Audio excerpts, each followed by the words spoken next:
Olá, seja bem-vindo e bem-vinda. Está começando no ar o seu podcast. Que bom estar com você em mais uma semana linda essa, porque abre o mês que é especialmente para você, mulher, que está conferindo a nossa atração, para todas as mulheres que conferem o nosso podcast.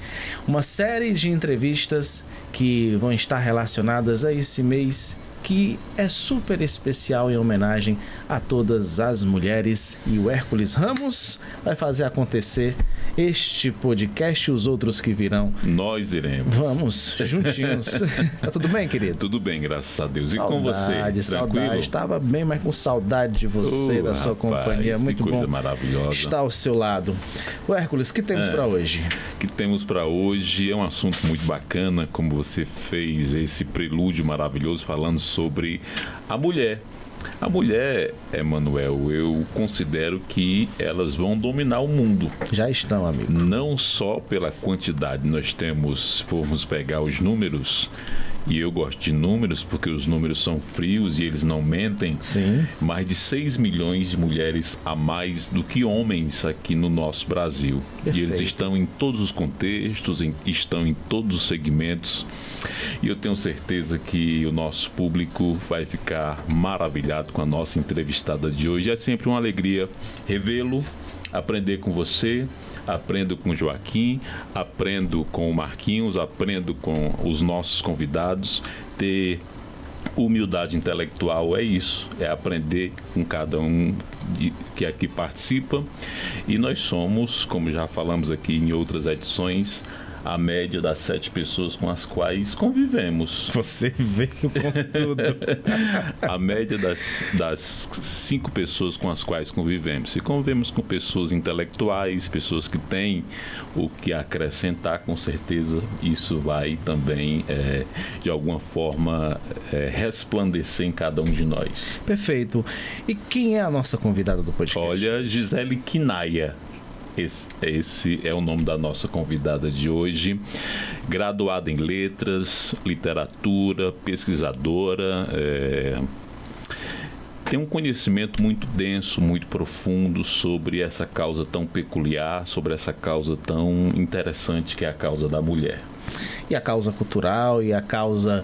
Livros escritos, ela é natural do nosso município irmão, que é o município de Quixadá, que surgiu a partir do município de Quixeramobim, só a título de informação, 1840 e tal. Sabe tudo, viu? Vamos que vamos. Vamos que vamos. Gisele, seja bem-vinda. É um prazer estar te recebendo aqui no nosso podcast que abre esse círculo de entrevistas com mulheres. E você, né, como uma mulher multifacetada, não seria da melhor forma a gente começar esse podcast trazendo aí essas multifacetas da Gisele. E pra gente começar esse nosso papo, antes de você se apresentar um pouco mais, já vou lançar logo a primeira pergunta e já vai dar o mote aqui da nossa conversa inicial. Dentro do seu portfólio existe a Gisele de diversas atuações, né? Você leva o pseudônimo de Quinaia, a Gisele que é a produtora cultural, a Gisele que é a escritora. E quando surgem essas paixões na sua vida? A paixão pela escrita, a paixão pela produção da cultura aqui no nosso Ceará. Primeiramente eu queria agradecer pelo convite e dizer que estou muito feliz de estar abrindo aí esse mês dedicado às mulheres, né, as minhas companheiras que vão vir aí nos próximos episódios. Então, estou muito feliz aí de estar com vocês, iniciando essa conversa. Gosto muito de conversar. Perfeito, então tá no lugar certo. Inclusive, isso é uma coisa que entra no meu próximo livro, porque quando o personagem chega em Quixadá, ele diz: "Ave Maria, o povo aqui é muito conversador." Então, é uma característica nossa querer conversar. E foi por isso que eu gostei muito de morar aqui em Quixeramobim, que é um povo muito acolhedor também, né? Não tenho vontade de voltar para Quixadá. Já está aqui quanto tempo? Estou desde 2021. Então, é uma cidade que cada vez mais eu gosto mais de estar, né? E de descobrir. Mas essa paixão pela literatura, digamos assim, é uma coisa que vem desde criança, né? Eu acabei percebendo que o meu objetivo de vida, vamos falar assim, o meu sonho de criança era ser escritora.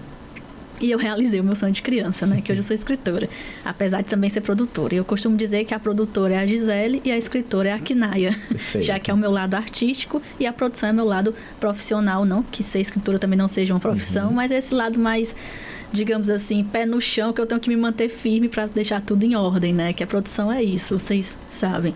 Sim. Mas tudo isso aflorou muito na infância. Eu comecei a ler muito cedo, comecei a escrever muito cedo, né? Eu escrevia contos e poemas, eu rimava muito fácil, gostava muito de cordel, de repente, mas fui crescendo, enfim, a vida vai podando a gente, né? Se a gente não cuidar disso, acaba que as ilusões, enfim, vão virando outras coisas e o trabalho enche a gente.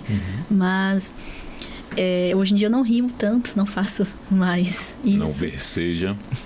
Pois é. Mas é uma coisa que ficou em mim, foi a fabulação, né? Foi a criação de histórias e aí eu costumo dizer que é isso. Eu realizei o sonho da Gisele pequenininha, que ficava depois da escola, depois de fazer as atividades de casa, na mesa da cozinha, escrevendo o que ela queria. A escritora, antes de tudo, é uma ótima leitora. Para construir, né?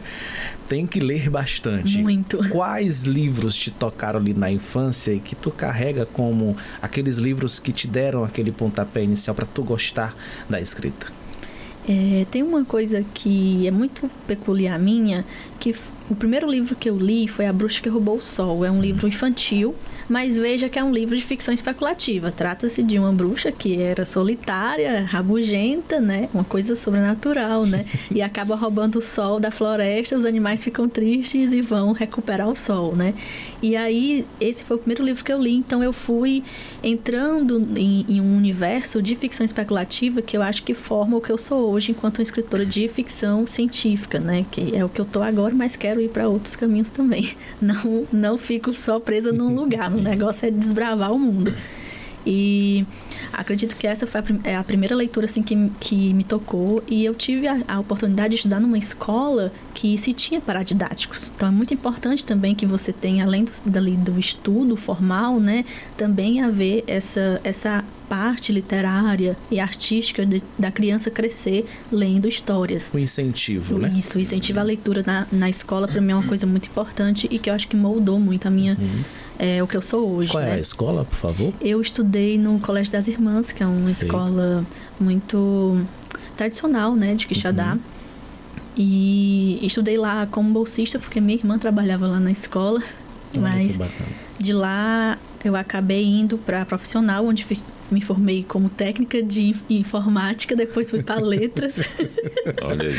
Áreas bem distintas. Pra você ver como é tudo diferente na minha vida. Eu gosto o meu negócio é estudar, adoro estudar. Então, e os desafios também, né? E cada vez mais desafios. Quanto mais você estuda, mais você descobre que nada você sabe. Verdade. Gisele, deixa eu te perguntar, sair um pouco da ficção e voltarmos um pouco para a nossa dura, crua e patética realidade. Queria começar a conversar contigo a respeito da violência de gênero. Somente no ano de 2025, em média, foram mortas no Brasil 4 mulheres por dia. E o feminicídio ainda continua sendo, no Código Penal brasileiro, a maior pena, de 20 a 40 anos. Como você vê esta escalada da violência contra a mulher no nosso país? Eu vejo como parte do crescimento de uma coisa muito maior, de uma coisa sinistra muito maior que tem tomado conta do nosso país. É assim que eu vejo, né? O feminicídio é só uma das violências, que é uma das mais brutais que a gente vê no dia a dia. Antes mesmo de vir pra cá, eu tava vendo uma notícia de uma adolescente que disse não pro cara. O cara pediu ela em namoro, ela não quis namorar com ele e ela levou 30 facadas. Então, e estava em coma, né, desde o mês passado, e agora que conseguiu sair do coma. Então, é uma vitória muito grande para nós, mulheres, quando a gente vê uma vítima que está conseguindo sobreviver. E até minha voz falha em falar disso, porque realmente é um tema muito, muito doloroso para nós, né? E eu acredito que a violência contra a mulher, que está em ascensão, ela vem junto de outras violências e de uma... Eu não queria falar a palavra ignorância, mas é também de um fechamento da nossa sociedade, né? De uma polarização, digamos assim, que tem acontecido no Brasil. Não só no Brasil, mas se a gente for pegar o âmbito internacional também, né? Existe isso em outros países. E a gente está caminhando para cada vez mais a gente não conseguir mais se entender e não se comunicar.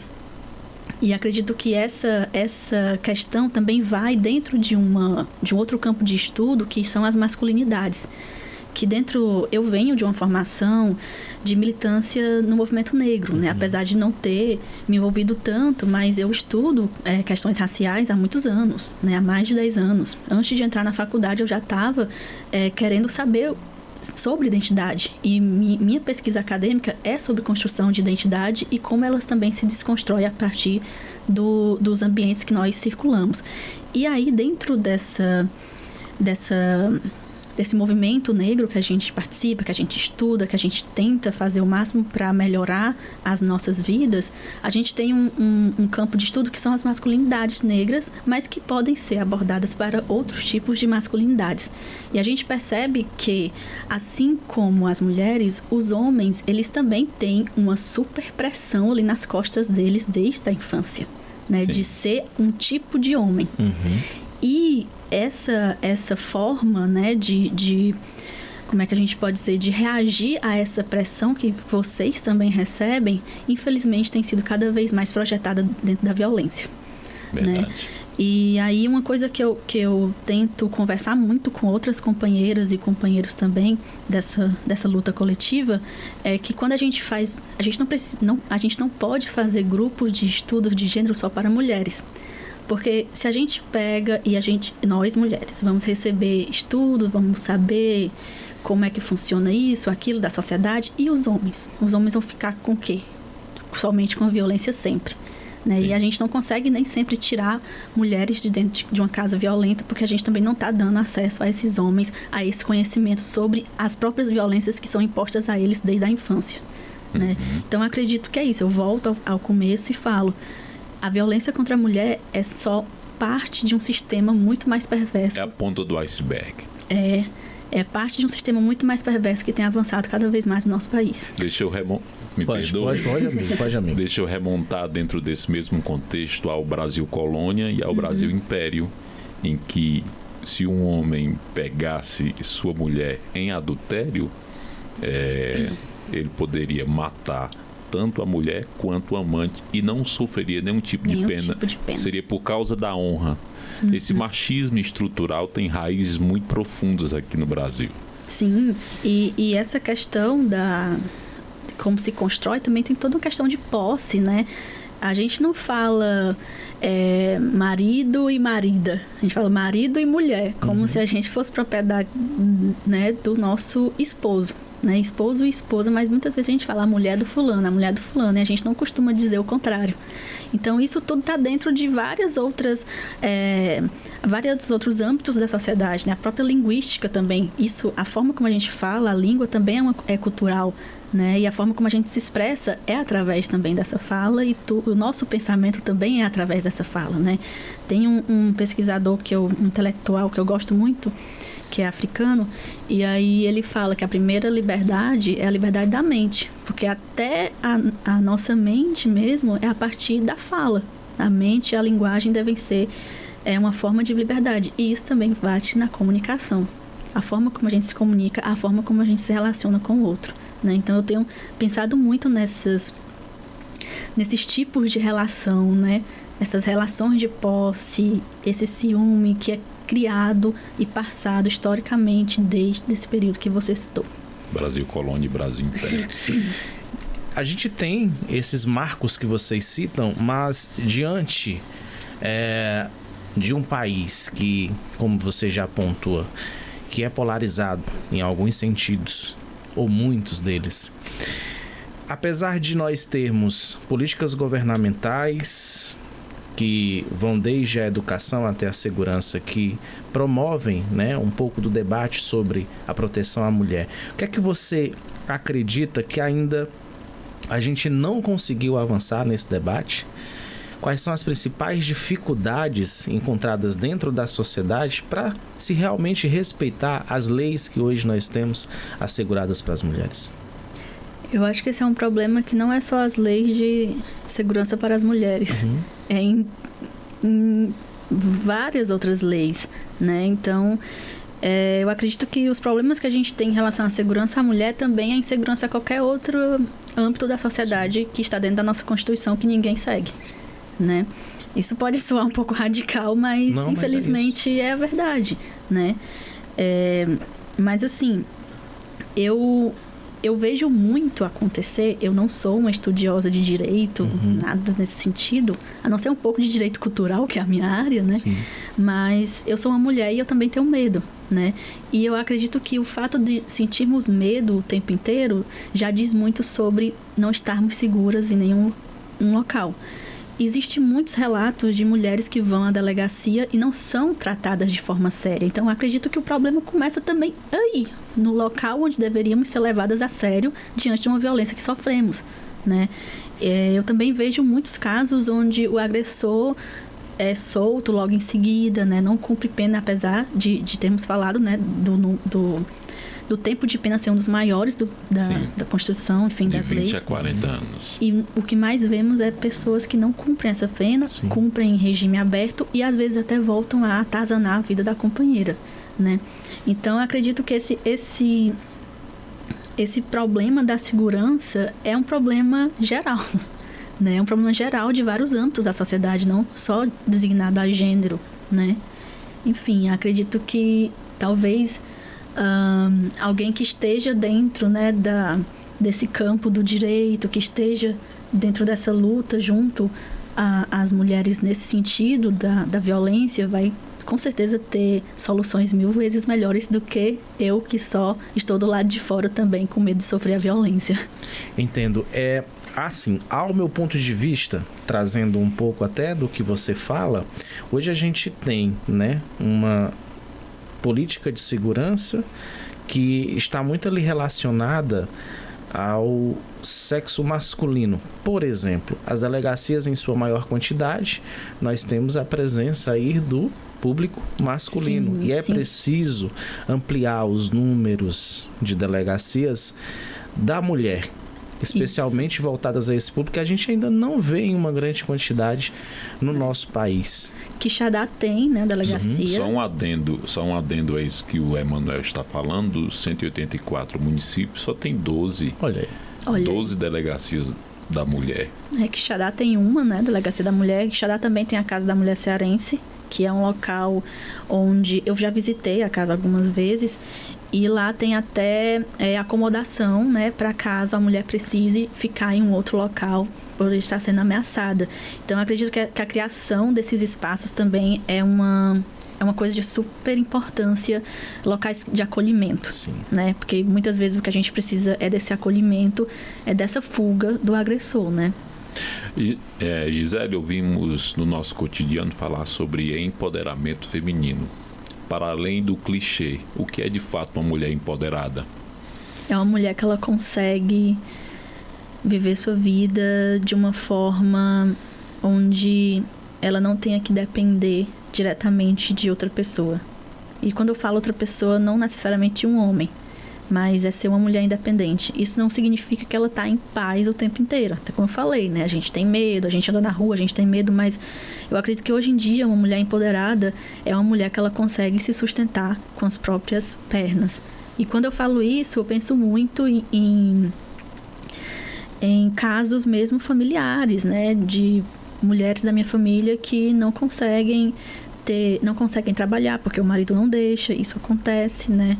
Para você ver, a gente tem uma militância, um estudo, mas nem sempre a gente consegue chegar dentro das nossas próprias casas, né? Isso para você ver como a violência é tão grande. Mas uma mulher empoderada, para mim, é isso, uma mulher que se sustenta. Eu me sinto... Você é uma mulher empoderada? Eu sou uma mulher empoderada, né? Eu saí de casa... Eu trabalho desde os 16 anos. E eu saí de casa, eu tinha 23 anos para vir morar aqui, né? Em Quixerambi, em 2019. E desde então eu consegui me manter para não voltar para casa dos meus pais. Não que fosse um problema, eu poderia. Inclusive, eu tenho saudade de morar com a minha mãe, de comer a comidinha da nossa mãe todo dia. Mas poder ter o meu lugar, poder ter o meu trabalho, poder fazer a minha arte é o que me torna uma mulher empoderada. E eu acho que mais que isso é poder mostrar para outras pessoas que elas também podem, né, estar se sustentando sozinhas. Sozinhas não nesse sentido de viver sozinha, não quero ninguém. Não é isso. Estamos em rede o tempo inteiro, mas esse ponto de empoderamento para além do clichê é muito sobre isso, sobre uma questão de se sustentar, né? Sustentar financeiramente para que você consiga ter suas coisas, consiga realizar o que você deseja para você, né? Ou seja, para o outro, para a sua família, para quem te importa. Mas eu me sinto uma pessoa empoderada nesse sentido. Né? Eu posso, eu consigo. Eu consigo, eu vou atrás, eu vou trabalhar, não caindo na meritocracia também, né? Nessa história. Mas é isso, o que a gente puder, a gente vai fazer por nós mesmas. Ser mulher e viver nessa sociedade, muito difícil. E ser mulher negra? Mais difícil ainda. Cite quais os desafios de ser uma mulher negra e vivenciar nessa sociedade tão preconceituosa e machista?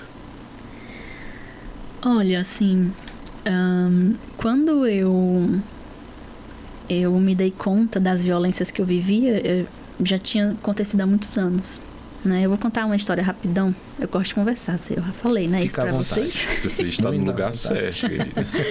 Adoro conversar, mas, enfim, como eu falei, eu estudei numa escola particular.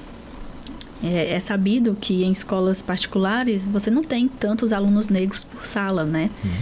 E na minha sala tinha, acho que eu e outra aluna negra. E meninos devem ter uns 3 de uma sala de 30, sabe? E quando você tá nessa adolescência, nessa pré-adolescência, que é muito complicada essa faixa etária também, a gente sabe, que tá sempre querendo encontrar um lugar, vamos falar assim, né? Ser visto. Eu alisei meu cabelo com 10 anos, né? E no mesmo dia eu peguei catapora. Aí hoje eu penso que... E não pegou o alisamento. Aí eu fico pensando, olha aí, eu acho que foi alguém dizendo, não vá se recusando, não vá recusando sua identidade. Parece uma coisa simples falar de cabelo, mas eu não tirava foto se eu não tivesse com o cabelo liso, se eu não tivesse com a edição que me deixasse mais clara. E olha que eu tenho a pele bem clara, né? Eu não sou uma mulher negra retinta. Eu botava até lente para ficar mais claro. Então é um embranquecimento que quando você cresce, você percebe que aquilo foi o tempo todo negando a sua identidade. E aí você começa a entender que as violências são muito sutis. As violências do racismo ou, enfim, como a gente estava falando, das violências de gênero também, elas são muito sutis.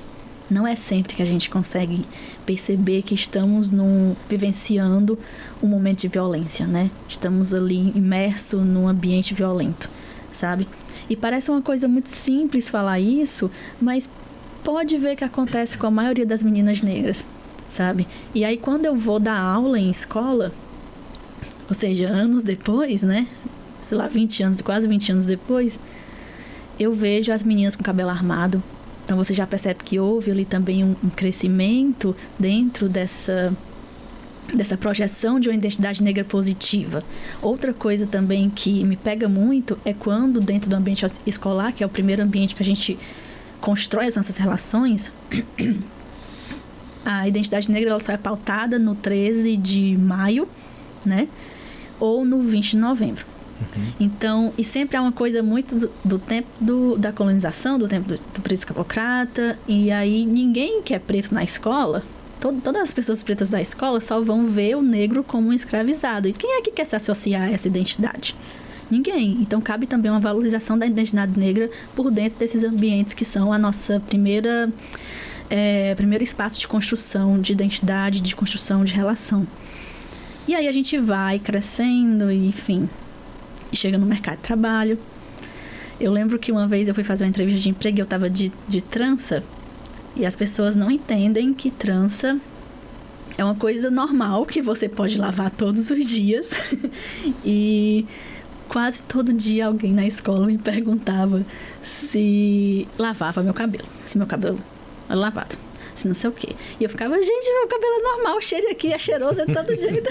Tinha que provar, né? A gente tem que provar. Então, até os adereços que a gente usa para se sentir mais bonita, mais aceita nessa cidade, as pessoas refutam, né?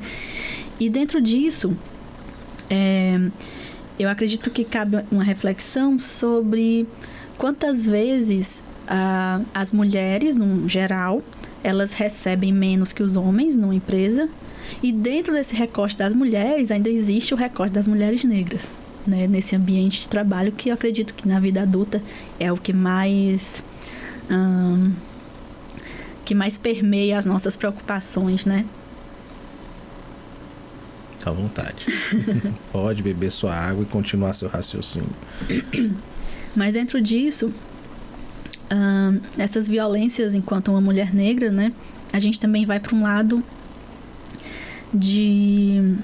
Não sei se eu posso falar disso, mas até um lado mesmo meio pode de... Pode falar de tudo. Fica à vontade aqui, não se preocupe. Não, o que eu ia falar é que muitas vezes também, dentro dessa costura da identidade negra de uma mulher, né, a gente é muito hipersexualizada, assim como acontece também com o homem negro, né?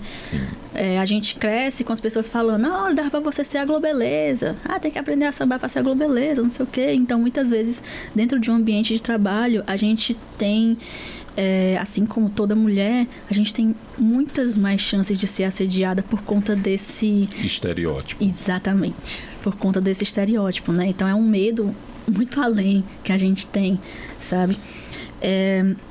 Enfim, a violência na vida da mulher, independente de sermos uma mulher cis, uma mulher trans, uma mulher negra, ela existe o tempo inteiro, né? Nós estamos o tempo inteiro suscetíveis a ser violentadas.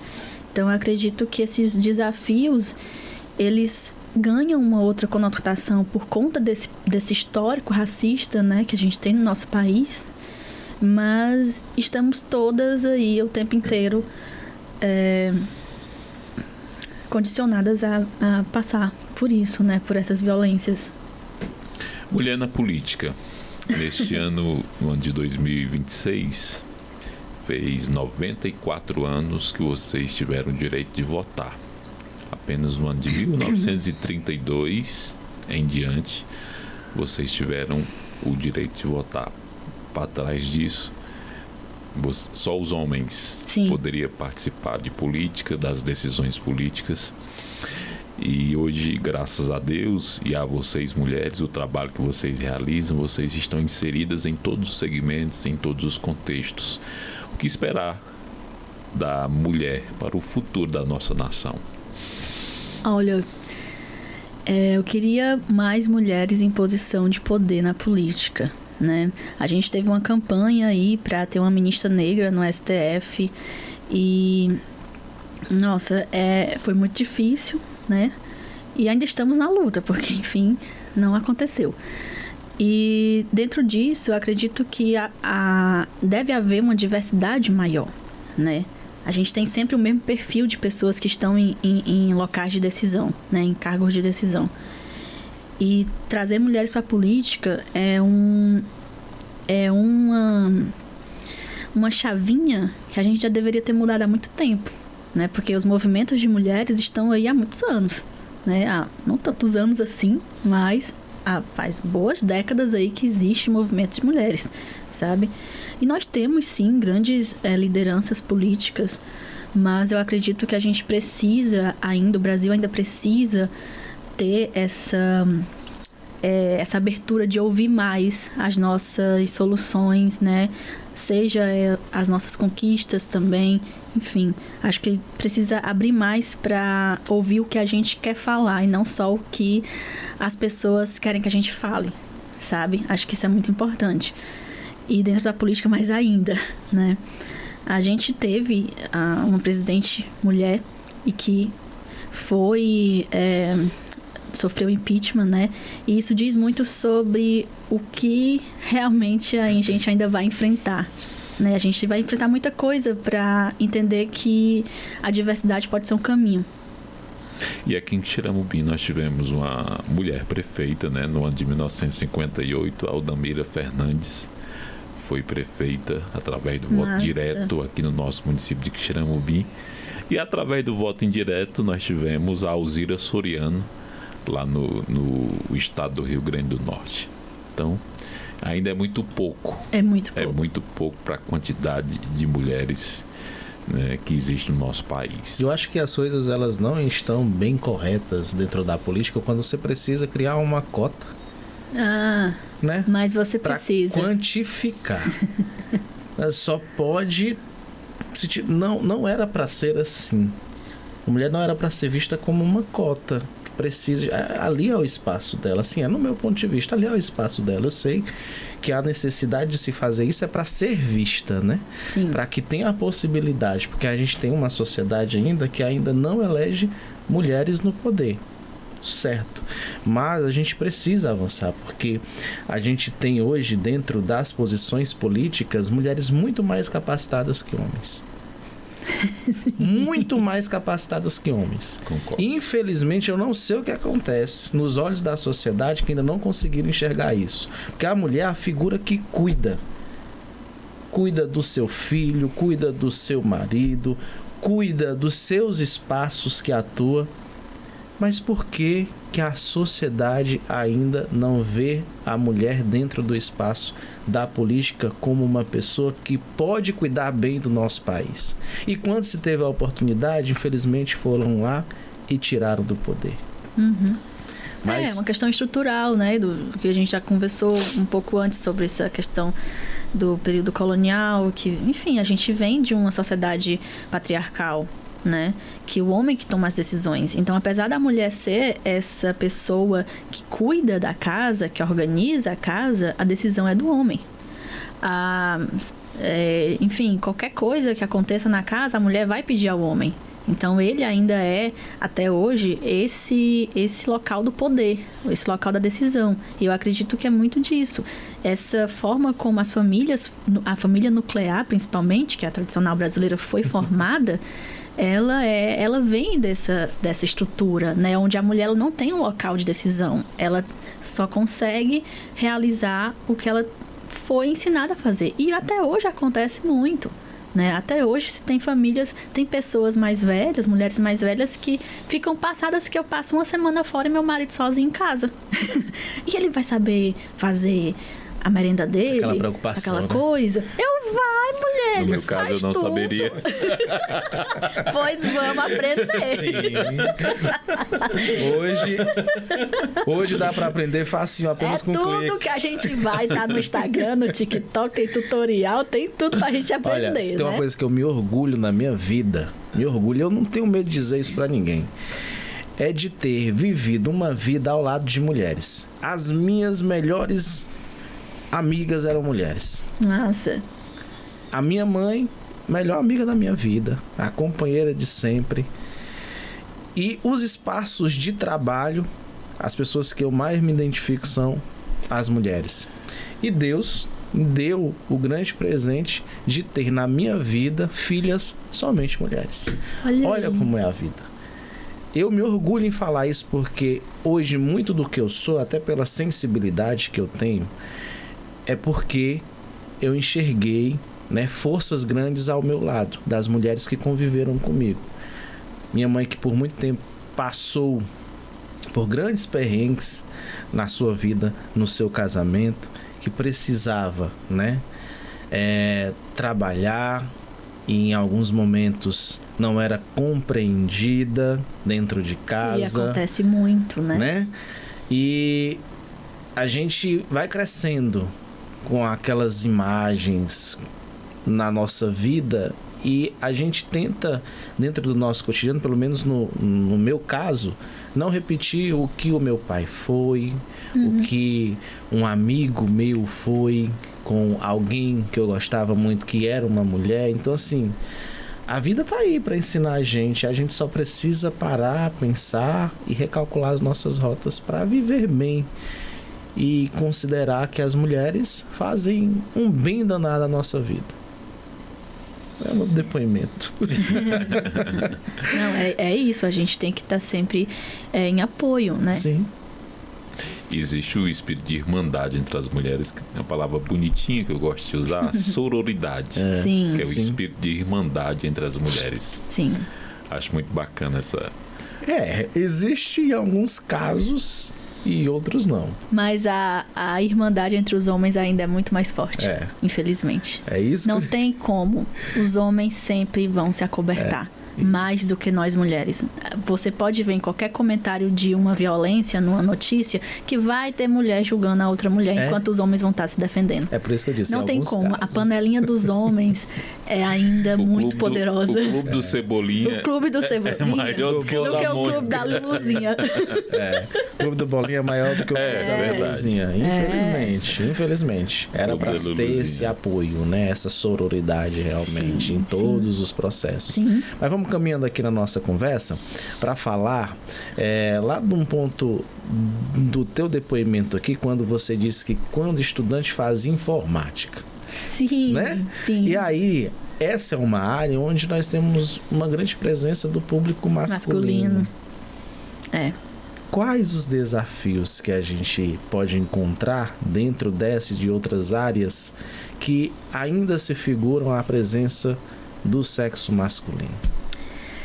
Bom, eu não fui, né, para a área de TI, poderia ter ido para uma faculdade, né, fui fazer faculdade de letras em inglês, mas eu escrevo, eu sou uma escritora de ficção científica e que muito disso vem também da minha formação de TI, de gostar dessa questão do tech, da tecnologia. Sim. Não exatamente gostar, porque muitas vezes a tecnologia também vem como vilã nos meus livros, né? Mas dentro dessas áreas mais voltadas para a TI, né? E isso cai também dentro da literatura, né? Dentro dos gêneros de ficção especulativa, muitas vezes os grandes autores são homens. Os grandes, os grandes, digamos, intelectuais dessa área, estudiosos dessa área, são homens, né? Mas nós temos muitas mulheres. A questão não é nem não ter, é a visibilidade. Né? É uma questão de visibilidade e que cai dentro dessa conversa da estrutura, do patriarcado, do poder de decisão, do poder de falar, quem pode falar sobre tal coisa, né? E dentro dessas estruturas violentas, né, acabam que não validando, às vezes, o nosso trabalho, assim como validam o trabalho de um homem. Sendo, às vezes, muito melhor, como a gente já falou, né? Muitas vezes é muito melhor, né? E dentro do TI, existe até um dia dedicado a Amanda Lovelace, que foi uma das grandes, né, dessa área. E eu percebo também, eu tenho amigas que continuaram na TI, e eu lembro muito de eventos que na época da faculdade, quando eu fazia faculdade, elas faziam a faculdade de TI, elas faziam eventos voltados, né, a apenas mulheres na TI. Então, nós mesmos sempre construímos os nossos próprios espaços, se a gente quiser ser vista.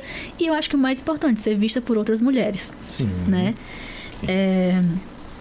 E dentro disso, nos Estados Unidos e em outros países, tem o dia da Ada Lovelace, que foi uma grande programadora. E acho isso incrível, porque isso inspira cada vez mais outras mulheres a estarem dentro disso. Né? A gente tem aí exemplos de mulheres na NASA, e eu acho isso incrível, e essas histórias têm que ser contadas cada vez mais, sabe? Porque senão a gente vai estar sempre no mesmo lugar, de não ser vista, mas estar trabalhando horas, às vezes dupla jornada ou tripla jornada, porque a gente não pode esquecer que muitas mulheres, depois do trabalho fora de casa, chegam e tem que trabalhar em casa também, né? Então é uma jornada muito maior do que a de um homem, desgastante, né? Mas esses desafios é muito dessa questão, dessa estrutura que não viabiliza mulheres, não entende elas como portadoras da sua própria voz, como voz de decisão, como pessoas que podem contar suas próprias histórias, seus próprios apontamentos, afirmar suas hipóteses, né, dentro dessa área acadêmica, dessa área profissional, e propor mais espaços de visibilidade, sabe? A gente estava conversando lá no início sobre a tua paixão, né, pela escrita, a paixão pela produção cultural. Você estava trazendo, né, um pouco sobre a Kinaya, que é a escritora, e a Kinaya é escritora, para a gente complementar aquele papo de antes. Ela já lançou quantos livros e qual é o xodó da Kinaya? Eu tenho... Vou ter que contar. Não, são muitos, não. Solo, né? Livros, Sim. Eu dei uma espiadinha no seu Instagram, vi muitos livros. Não, mas assim, livros solos, né? Eu tenho 2 e um em produção, que vai sair, acho que em setembro, por aí. Acho que esse é o meu xodó, que ainda vai sair. Mas eu tenho outros livros publicados em antologias. Eu publico muitos contos, né? Então eu tenho mais 3 ou 4 publicados junto com outros autores. Porque, enfim, é um conto, né? Tem que juntar outras coisas para poder lançar. Conto aumenta um ponto. Exatamente. Mas é nessa faixa aí desses 5, 6 livros aí no mercado, ou circulando, né?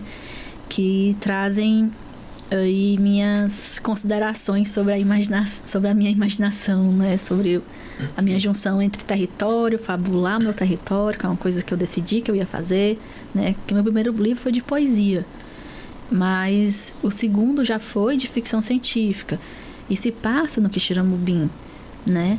Como é o nome desse que se passa em Quixeramobim? Eu conheço os homens. Eu conheço os homens. Os homens. Daí você tira. Mas se passa aqui em Quixeramobim. Aí você imagine uma ficção científica se passando aqui no meio do Quixeramobim, com robô, com essas coisas assim, como é que deve ser? Tá imaginando aí? Já tá viajando. Falou em robô, ele começou a viajar. Pois é assim mesmo que a gente faz. Olha aí.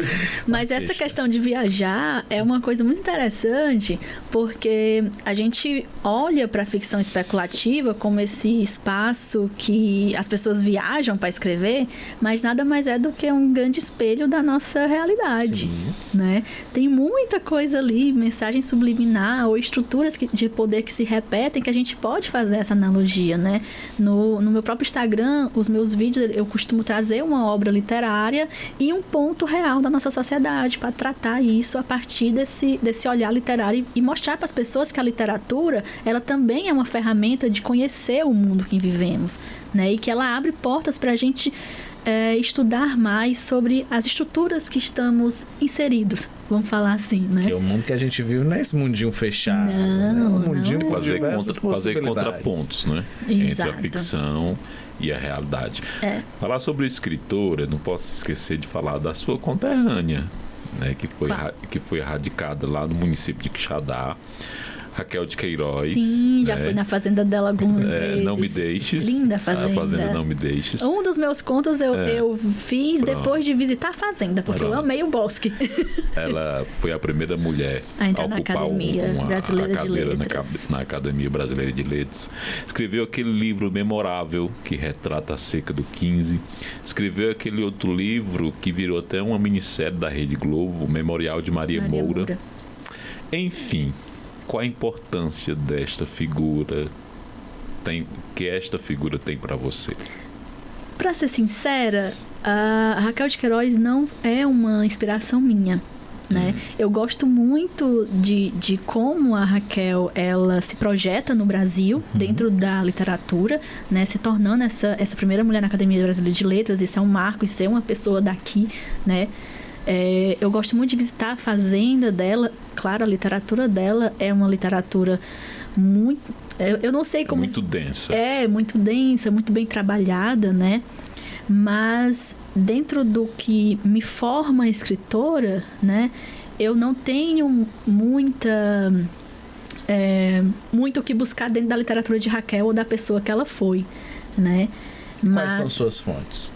Mas, por exemplo, eu vou dar um exemplo de uma fonte contemporânea que tem me ajudado muito. A Socorro Racioli, que também é daqui do Ceará. Formada... Né? E aí ela trabalha com o realismo, mágico, que é uma coisa mais perto do meio da viagem, né? Que a gente estava falando. Teve a oportunidade de estar ali pertinho de Gabriel Garcia Marques. Nossa, da fonte, que sonho. Mas Raquel de Queiroz acreditava em UFOs. Eu também. Acreditava em OVNIs.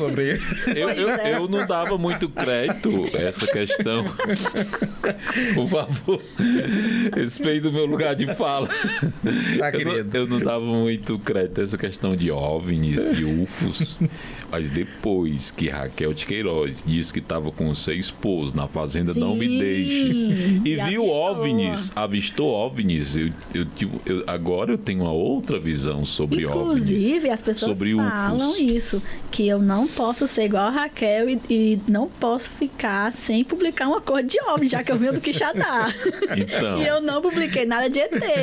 Mas é como falo, né? Dentro dessa minha formação da ficção especulativa, eu não tenho a Raquel exatamente como uma inspiração para a minha literatura, né? Mas valorizo toda a trajetória dela dentro do que a gente chama de literatura e dentro dos espaços do mercado editorial também, né? Que é um lugar muito difícil de chegar e que eu tô chegando agora exatamente com a minha próxima publicação, que eu vou publicar finalmente por uma editora tradicional, uma grande editora do Brasil. Então, isso para mim é um mundo também novo que se abre dentro da literatura, porque até então, apesar de publicar em editoras de São Paulo, são editoras independentes, né? Não estão dentro de um circuito que te leva para outros lugares. E sobre esse projeto novo, tem como falar um pouquinho dele pra gente, assim, qual é a editora, o que é que vai contar essa história, o nome do livro? Fala aí, vai. Eu falo que é o meu xodó da vez, né? É, o xodózão. Bom, meu próximo livro se chama Memória Cheia. Conta a história de um cara chamado Chico, que ele é forçado a sair de Fortaleza e ele escolhe Quixadá como a cidade onde ele vai reconstruir a vida, porque Fortaleza está se tornando o local onde ele mora, né, o bairro que ele mora vai ser todo comprado para se tornar um outro negócio. Uma coisa aí que eu não posso contar, senão eu entrego. Não. E aí o Chico, ele tem umas opções de lugares que ele pode reconstruir a vida, aí ele escolhe Quixadá. Dessa vez eu botei Quixadá, porque no outro livro eu já falei de Quixeramobim, né? Então dessa vez eu botei Quixadá. E minha cidade também do coração, que eu nasci, né? E nisso, o Chico, que é fotógrafo, ele chega em Quixadá e percebe aquelas pedras, né? Que muitas pessoas, quando chegam em Quixadá, os monólitos se admiram, e ele também se admira, né? E desde então ele começa a explorar a cidade e ele conhece uma pessoa a qual se apaixona, se casa e vai ficar até a velhice morando em Quixadá com essa pessoa na zona rural, que ele achou muito interessante também morar na zona rural.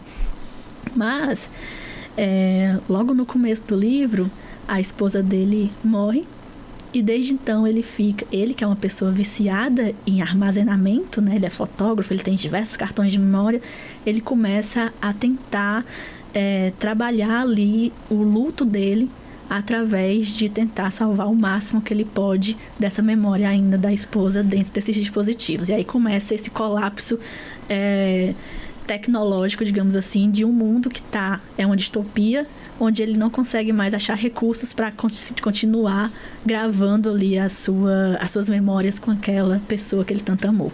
E aí é uma ficção científica que se passa no sertão, mas que tem aí suas questões, né, tecnológicas também. Provavelmente em setembro já é disponível. Com certeza. E quem quiser que procure o seu Instagram. E a literatura infantil? Ai, nossa. Sítio do Pica-Pau Amarelo, Menino Maluquinho. Me fala aí. Bom, não querendo ser polêmica, né? Não, mas por favor. Sítio do Pica-Pau Amarelo fez parte da minha infância, não na literatura, mas no audiovisual, né? Devido à série. Quem nunca? Quem nunca assistiu? Eu chegava em casa e assistia. Quem nunca assistiu Porco Rabicó? Pois é. Mas eu não sou uma consumidora de Monteiro Lobato, inclusive sou uma fiel... não é o contrário de defensora, como que a gente fala. Crítica. Eu sou uma crítica à questão de todo o trabalho dele, que é expressamente racista, porque ele era assumidamente eugenista, né? Então eu sou uma crítica também a como ele é sempre colocado na educação infantil muito cedo e faz com que a gente também cresça com certos estereótipos. Na prateleira, né? Ele tá, né? E eu tenho apenas um livro do Monteiro Lobato que eu li por conta mesmo de análise, né? Que é o Presidente Negro e Presidente Negro e não sei o que das raças. Esqueci o termo, né? Mas a gente tem, infelizmente, muitas pessoas que são importantes, né, para a literatura ou para outros campos aí da arte brasileira e que eram pessoas assumidamente racistas, mas mesmo dentro de um contexto que antigamente não se era crime ser racista. Ou o racismo não era crime porque era o que a gente vivia, digamos assim, o que aquelas pessoas viviam da época. Mas se a gente para olhar com os dias atuais, eu acho que a gente tem pessoas aí fazendo uma literatura infantil muito mais interessante e que vai ajudar muito mais numa construção de identidade das nossas crianças, né? Do que esse cara de muitos anos atrás. Que não falava sobre essa construção, né? Eu tô decepcionado com o Monteiro Lobato. Ó, pra você ver, como tem muita coisa. Eu já sabia sobre. Tem muita coisa que a gente não sabe, porque as pessoas ocultam essas informações para sempre deixar uma imagem daquela pessoa no tempo, através do tempo, né? Recentemente, os livros da Agatha Christie, que é uma grande escritora, né, do romance policial, eles foram editados e foi retirado os termos racistas que ela usava. Deixa eu ver se eu estou utilizando o termo certo. Isso é o anacronismo? Existe o anacronismo, ele existe quando... como é que eu posso explicar? Confusão de datas. Isso. Hoje não faz mais sentido tal coisa, mas eu continuo dizendo isso. Por exemplo, né? Isso seria um anacronismo. Mas no caso da Agatha Christie, é passar um pano histórico e não demonstrar para os leitores que existe esse ponto dela. Né? Dentro da Faculdade de Letras, a gente tem que ler obras de escritores que a gente que não condiz ali com a nossa posição política, com a nossa posição de pensamento, e a gente tem que fazer o máximo possível desse trabalho de separar o autor da obra. Sim. Mas nem sempre é possível, a gente sabe disso, que nem sempre é possível, né? Mas eu sou uma leitora também de Agatha Christie e eu consigo compreender o período que ela vivia, né? Eu não vou cometer um anacronismo nesse sentido, né? Mas dentro de um espaço, um mercado ou uma educação que a gente se propõe a fazer, onde já existem outros escritores que trabalham também a infância muito bem, dentro do que a gente se tem hoje, né? Enquanto conceito, a gente pode trabalhar outros autores também dentro das escolas, enfim. É um pouco polêmico, porque o Monteiro Lobato fez parte de toda a nossa infância, né? Eu também, quando descobri, fiquei, meu Deus do céu, não acredito, não. Eu não estou lembrando o nome dele, mas você vai me recordar o próprio patrono da Academia Brasileira... Machado de Assis. Machado de Assis. O patrono da Academia Brasileira de Letras tinha uma tendência ao racismo. Mas Machado de Assis era negro. Pois é, mas ele não se identificava com uma pessoa negra, isso. nunca admitia. Nos Oriente, então, o que é? Acontece, é muito louco. A gente aprende. Vai lá. O Machado de Assis, ele tem uma literatura muito de sátira. Muito de sátira da branquitude, inclusive. Né? E... quando tem um pesquisador que se chama Eduardo de Assis Duarte, que não sei se vocês já ouviram falar, mas ele é um grande pesquisador de Machado. Ele tem uma série de livros chamado Machado Presente, onde ele vai contar toda essa questão da negritude de Machado e como ele utilizava isso para adentrar certos espaços. E essa negação praticamente como uma crítica e satírico. A gente vê muito em Memórias Póstumas. De Brás Cubas. Isso. A gente vê muito em Memórias Póstumas como ele trazia certas questões e se você não conseguir ler direito e não for pesquisar a fundo quem foi Machado de Assis, você pensa, menina, esse cabo aqui tinha umas ideias muito erradas. Mas é uma grande sátira da burguesia, digamos assim. Então aquilo era mais no sentido figurado. Isso. Ele era muito sábio. Ao entender a sua época e usar, né, para ocupar espaço. Isso, e usar isso, né, à toa que ele conseguiu fundar a Academia Brasileira de Letras e, hoje em dia, nós estamos tentando, já conseguimos, mas fizemos toda uma campanha para colocar a primeira mulher negra na Academia Brasileira de Letras, Fale gente. sobre ela. A Ana Maria Gonçalves. Eu acho que eu vou fazer meu doutorado sobre Um Defeito de Cor, que é o livro mais importante dela. Já temos até um índio, o Ailton Krenak. É um indígena. Né? Já Ailton Krenak, ele já ocupa a cadeira, Sim. salvo engano, de número 5. Não sei qual é a cadeira dele. Cadeira de número 5. Mas eu já me encontrei com o Krenak também. E ele é uma pessoa maravilhosa. E fiquei muito feliz. Ele, inclusive, assumiu a cadeira antes da Ana Maria, se eu não me engano, ou foi na mesma época. Te cortando. Quer dizer que não temos ainda uma mulher negra? Temos. Ah, tá. Foi pertinho do Krenak. Certo. A Ana Maria Gonçalves, ela entrou na Academia Brasileira de Letras. Entendi. Tava entendendo. Gente, desculpa. Nunca houve antes uma mulher negra na Academia Brasileira de Letras, sendo que foi criado por um homem negro. Pra você ver, a gente retorna pra panelinha dos homens. Sempre. O Clube do Bolinha. O Clube do Bolinha, entendeu?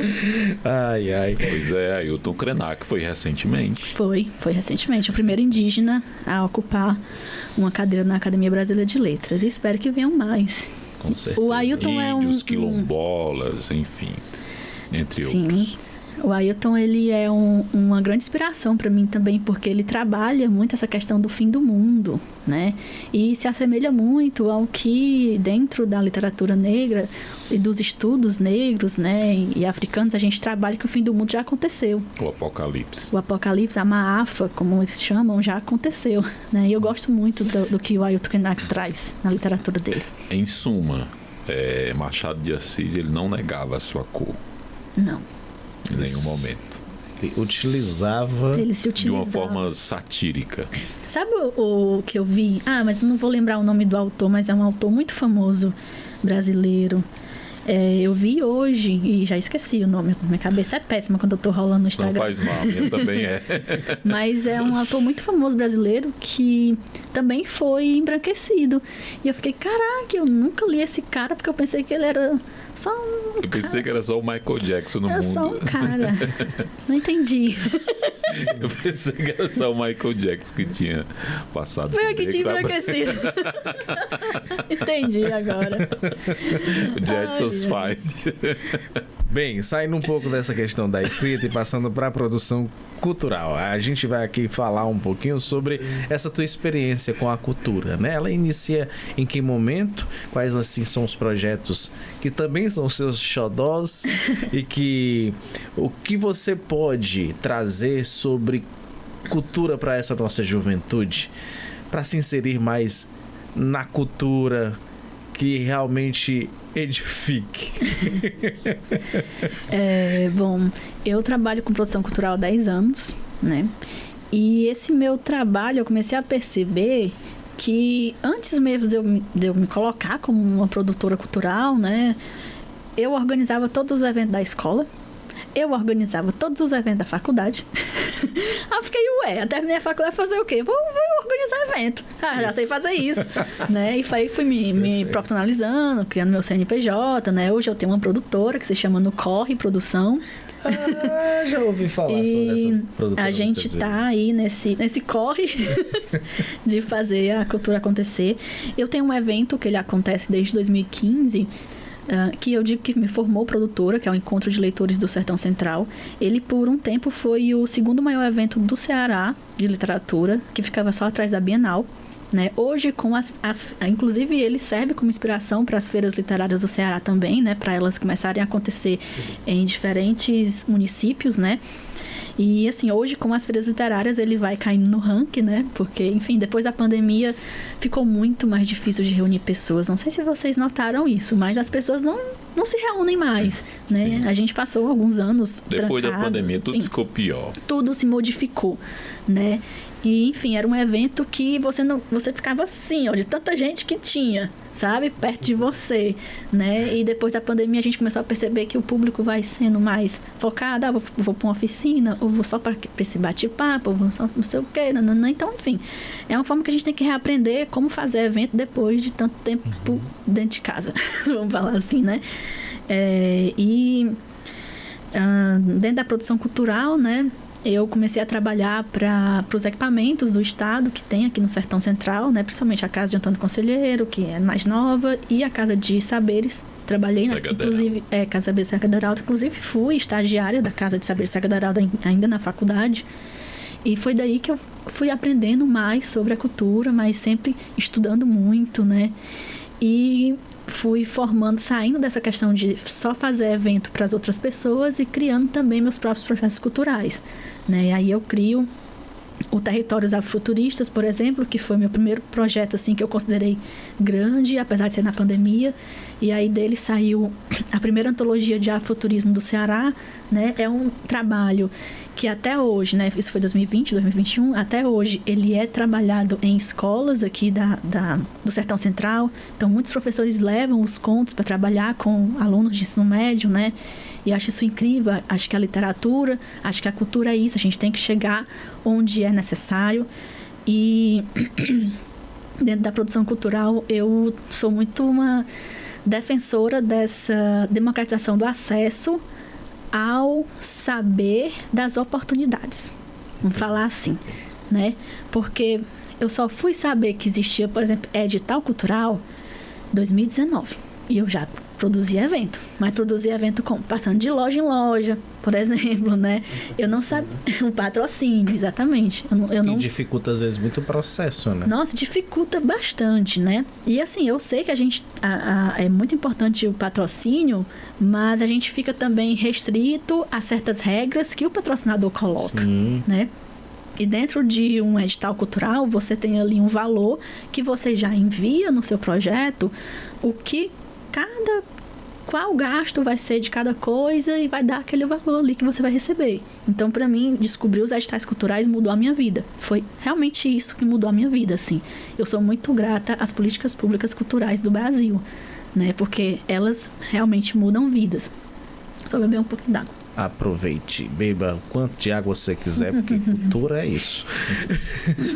É uma fonte que há de se beber. É uma fonte inesgotável. Nossa, então eu sou uma defensora real desse acesso ao saber, né? De como se fazer cultura. Porque tem até eu fiz um post no Corre uma vez, como saber que a minha ideia pode se tornar um projeto cultural. E isso é muito importante, porque às vezes você tem uma ideia, eu queria muito fazer, sei lá, uma mostra de filmes, assim, tal. Eu queria muito fazer uma revista, eu queria muito fazer, sei lá, qualquer coisa. E existe edital para tudo que você quer fazer, né? Eu queria fazer uma performance. E existe edital só para performance, né? E dentro, vamos falar aqui, recorte menor, né? Dentro do nosso município, eu também costumo... conversar muito com o secretário, com o Neto. Eu já trabalhei na Secretaria de Cultura daqui, né? E eu sou uma pessoa que eu tô sempre assim, Neto, se precisar de alguma coisa, para falar comigo, né? Se precisar de alguma coisa, disponível. Eu tô sempre disponível para o que quer que seja, porque o que eu quero é que cada vez mais pessoas consigam acessar esse recurso. É um recurso público que, se a gente não usar, ele vai voltar. Ou vai para outro lugar. Pois é. Às vezes não pode ir para outro lugar, né?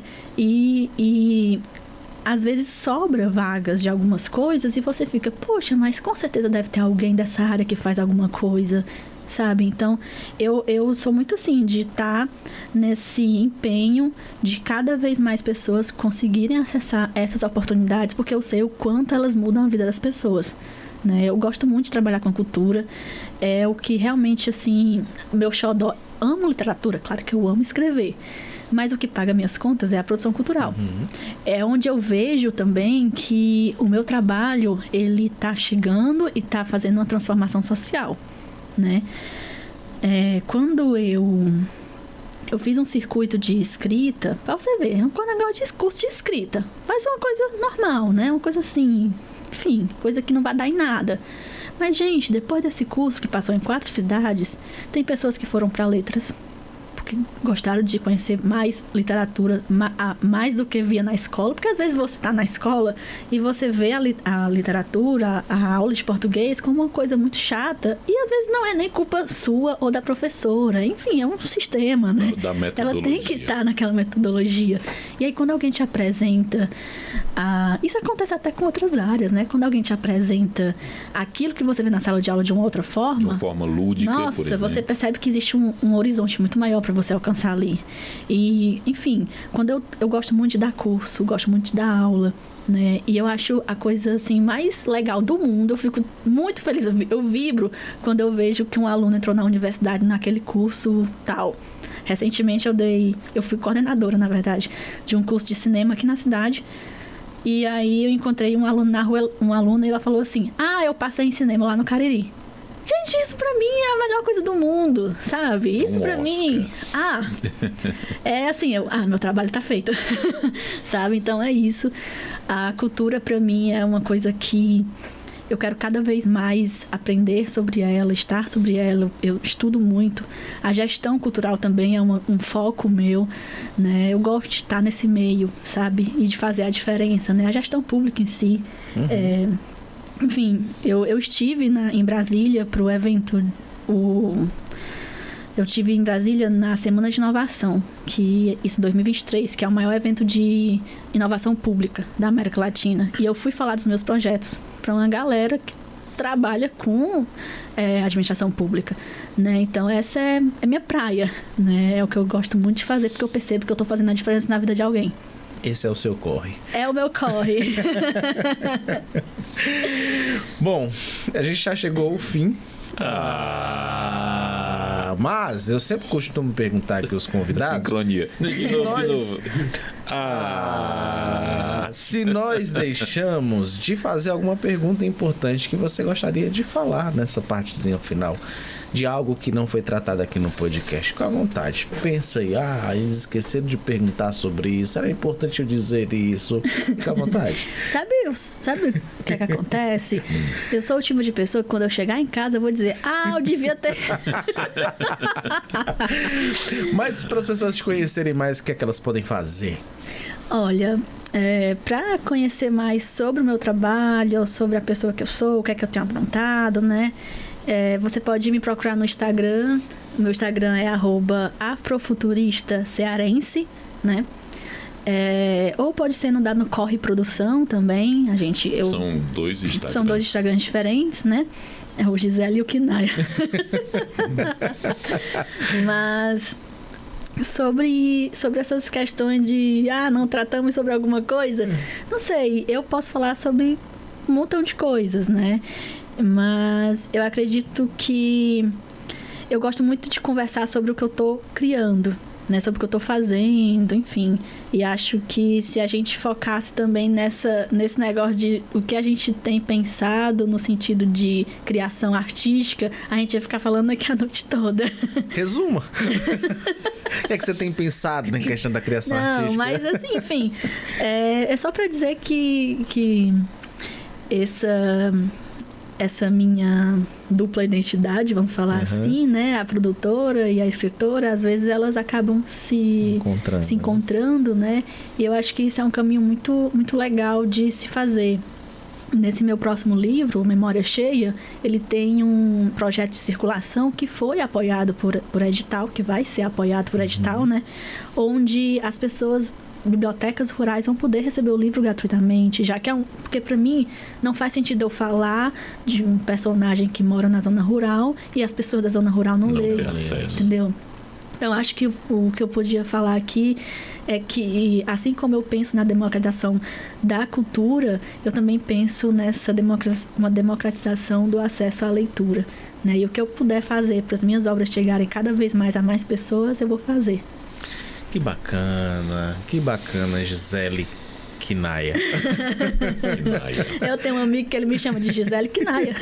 Essas suas duas personificações. Adorei esse pseudônimo, bem ativo, o mais bacana. Foi muito bom, de verdade, estar contigo, aprender contigo. Hoje a gente aprendeu coisas que provavelmente demais. Se a gente não tivesse ouvido a Kinaia, desculpa. Pode ser, né?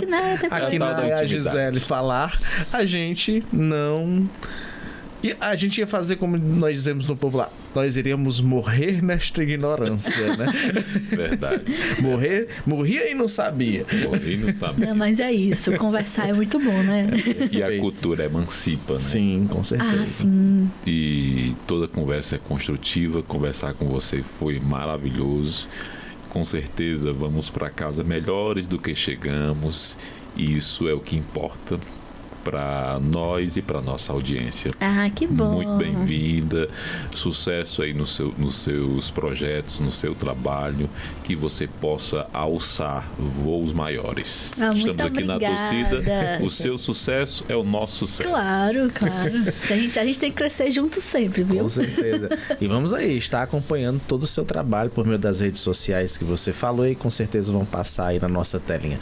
Bom, Gisele, Kinaya, muito obrigado pela sua participação aqui mais uma vez no nosso podcast. Foi muito importante pra gente saber aqui um pouquinho sobre a sua história, de você trazer temas importantes que foram discutidos aqui nesse estúdio, mas que vão aí, né, ampliar por meio das nossas plataformas digitais. E a você que está em casa, com certeza gostou bastante também desse podcast, assim como a gente. Então, a gente tá ficando por aqui, bato na minha mão e Show. te convidando para acompanhar esse episódio quantas vezes você quiser, seja no YouTube, no Spotify, na Sertão TV, no nosso canal 180 e também na Canudos FM 106,7. Estamos multiplataforma para você.